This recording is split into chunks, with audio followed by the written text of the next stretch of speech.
Alright, it's day 252, and as you can see, things are going pretty well. Big Bertha here is getting more and more well developed. We did lose one out of the 4 shoot systems, which is unfortunate.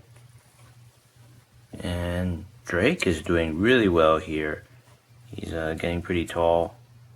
And over here you have Sully, which is barely recovering.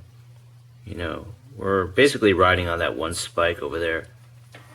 Going back to Big Bertha, the smallest shoot out of the 3 is not getting any bigger. I don't know what the deal is. So I made these big solar reflectors. I actually had to stitch some parts of the cardboard together.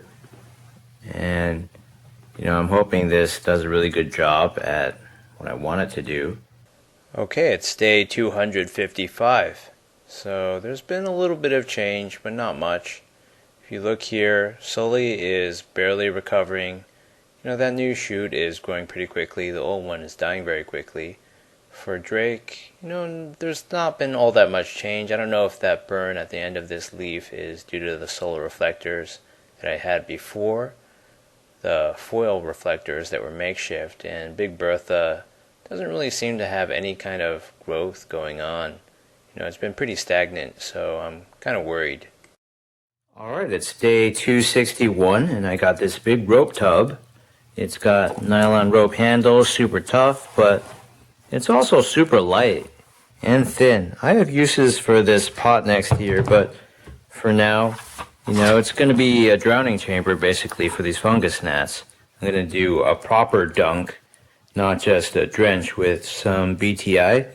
I'm not going to go with hydrogen peroxide because that generates oxygen, and for a drowning to work, you can't have bubbles of oxygen everywhere for bugs to breathe.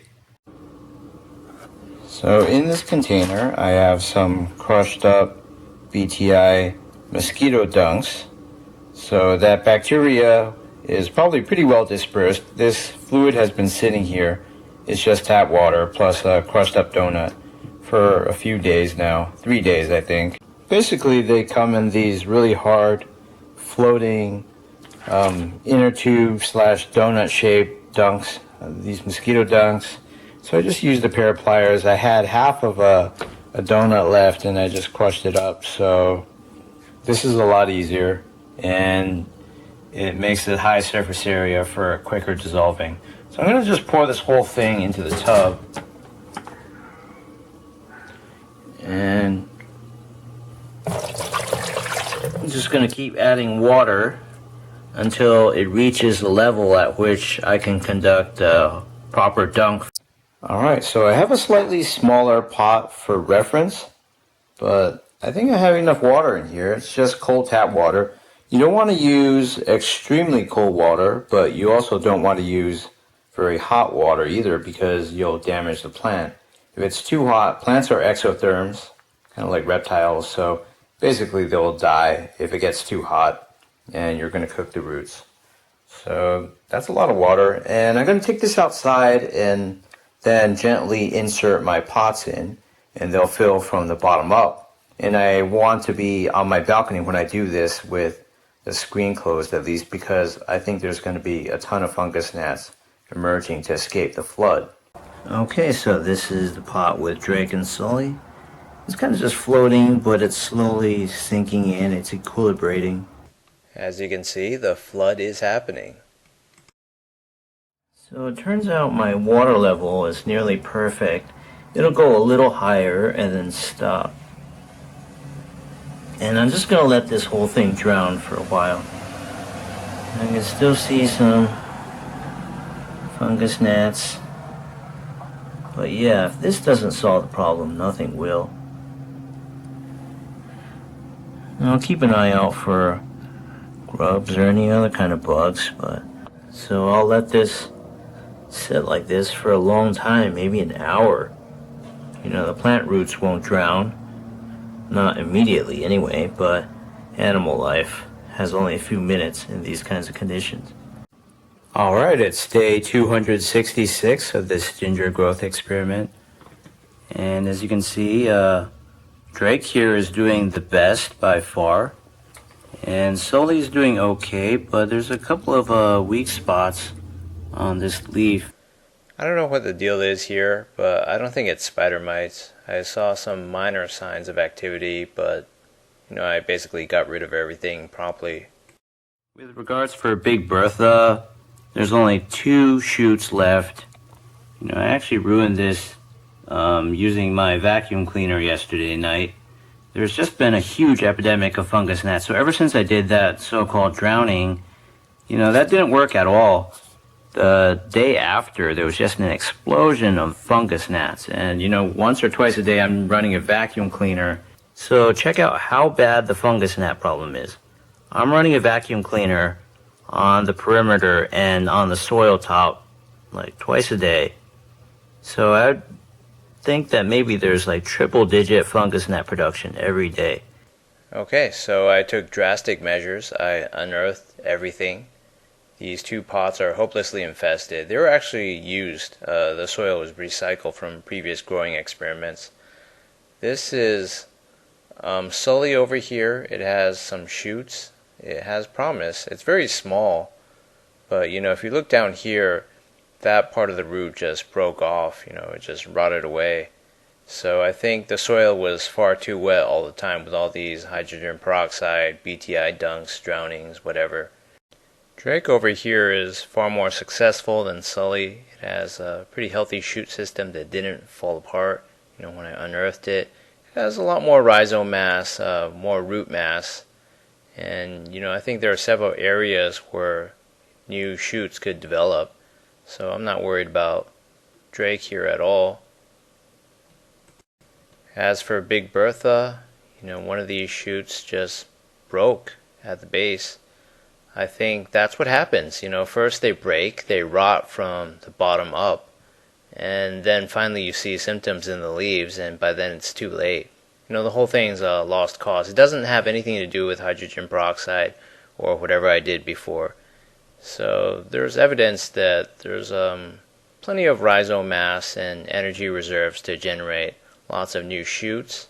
This looks like a big mass, but we'll really have to wash everything off and get all the dirt off to see how much rhizome mass there truly is. So you're looking at Drake's root system after I washed everything off extensively with cold tap water over a large strainer to keep the dirt out of my sinks, and I soaked everything, all the root systems, in 0.4% hydrogen peroxide for a final cleansing. And this is the shoot system. It's very interesting. I always think of bamboo, but it sort of resembles green onion too, like this, or any other kind of onion. So I still don't really understand how this works, because this is the first leaf, it's dead. That hasn't moved in its relative position to the soil line. So the growth really occurs in these top leaves and the funnel of new leaves that keep coming out of the center. Sully looks like it has 2 shoots ready to come out. The one on the right is a lot more well developed. I saw another one on the other side, but it's still tiny. But they're pretty squished together over there. And in the center you see the original chunk of rhizome cutting. That's actually not too bad. It doesn't look all rotten. And there's really not a whole lot of root or shoot system to speak of for this plant, but it's a survivor. It's still chugging along. It has no choice but to keep growing shoots to photosynthesize and generate more reserves. Over here you're looking at Big Bertha, the unfortunate victim of massive root rot. But despite all this, there's still a lot more roots. They're thick and nice, and rhizome mass than the other 2 plants. This is the original rhizome cutting. This rhizome cutting looks bigger than what I originally started with. Maybe some bulbs generated on the top bulges, but the underside has suffered pretty severely from rot. I think 3 buds at least from this angle are coming out over here, and on the other side you have maybe at least 2 there. I'm not flipping this over right now, but there could be a lot of action as long as this recovers from this rot. With all this hydrogen peroxide induced fizzing, this whole thing just reminds me of ginger ale. and the color of the water is starting to turn a little bit yellowish as well. Not quite amber, but that's sort of like ginger ale too. Anyway, I think I've been ignoring the soil side of things. This actually prefers to grow in a sandy environment where there's very good drainage. I haven't been providing that because I thought I could get by with potting mix, but I think potting mix is terrible. I'm beginning to think that now because the wood chips inside, it's mostly comprised of wood chips, are so hygroscopic. They hold on to water like crazy, and they're essentially pieces of rotting wood, so that attracts fungus gnats and all sorts of pestilence. I've always had a problem with springtails and spider mites too, so I'm gonna try a sand soil mix and see if that improves things. So stay tuned for next episode, and we'll see if things take a turn for the better.